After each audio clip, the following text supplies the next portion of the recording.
আমরা খুবই শঙ্কার সাথে দেখলাম এটা, সেখানে একদম চাক্ষুষ দেখলাম যে মিটিং এর মাঝখান থেকে শুনানি একটা পর্যায়ে শেষ হওয়ার পরে তারা বললেন যে তারা 15 মিনিট দিবেন, তারা ডিসকাশন করে এসে তারপরে রায়টা দিবেন।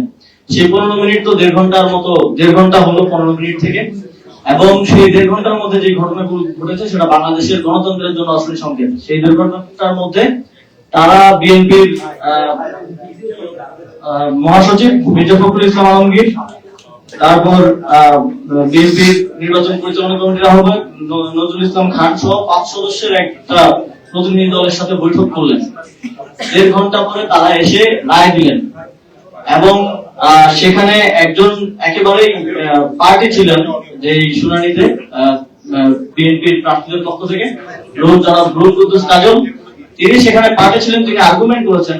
এবং যখন সেই বৈঠক হলো ইসির সাথে বিএনপি, সেই বৈঠকেও তিনি গিয়ে বসলেন।